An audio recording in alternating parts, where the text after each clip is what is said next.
Steel bezels. Is there anything better? No, there is not. Ever since I got my first Tudor, it's a style I've been addicted to like altar boys to a priest. This Vostok Komandirskie understandably gets my attention. Bask in all its beautiful steel beauty. Brushed and beautiful, it's got the jingly-jangly appeal of a steel beater that just wants to be worn carelessly. Nothing is worse than a watch you can't fully enjoy, and Vostoks like this do a great job of finding that middle ground where you can have your cake and eat it too. This goes for $140, and you can either afford it or you can't. One thing is for sure, $140 is less than a few $1,000s, so, you know, that's cool. I got mine for free from the Scuba Dude store.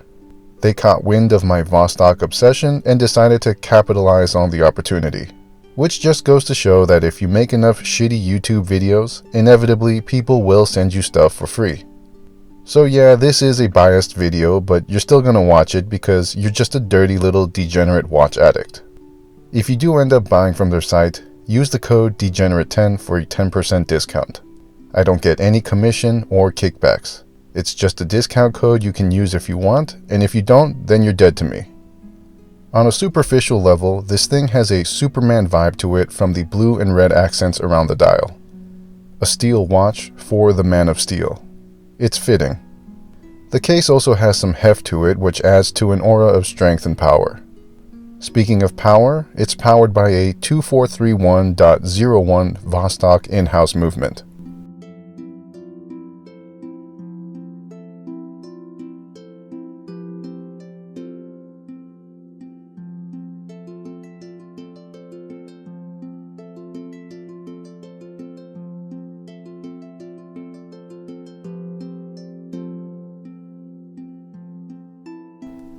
That means I'm getting around 33 hours of power reserve and accuracy that gets me to my meetings on time.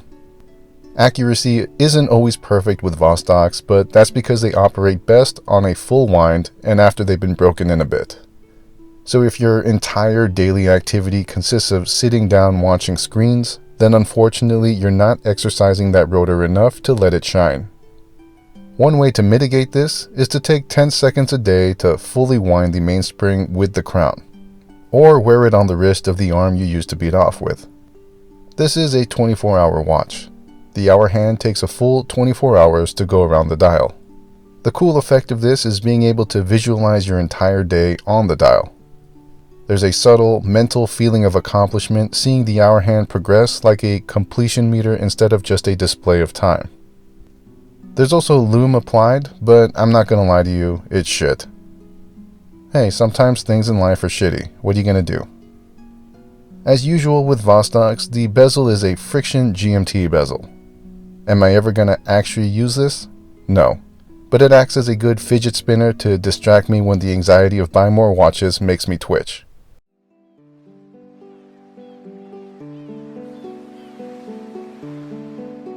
Like I said before, it's all brushed and beautiful. I can't exactly define what is so appealing about this, from the slightly undersized end links, to the stamped case back, to the squeaky joints. If these things combined together don't make you smile, then my heart weeps for you.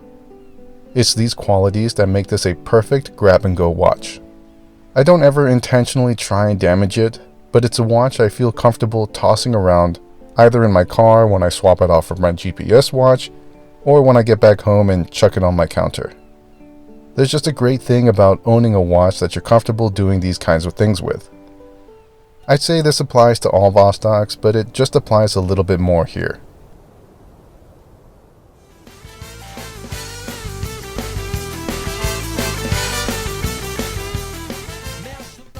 Overall, I am happy. That begs the question, would I be happy if I had to spend my own money? Yes. So much so that I've bought 2 Komandirskies with a third on the way. Keep in mind that I do this fully understanding that Vostoks are not perfect watches. In fact, they're far from it. You can check out my previous video where I explain a little bit more about why I'm such a big fan of them. But rest assured, I'm fully aware of how imperfect they are. They're perfectly imperfect, and that's all I'm gonna say about that. That's all. Stay classy. I sure as hell won't.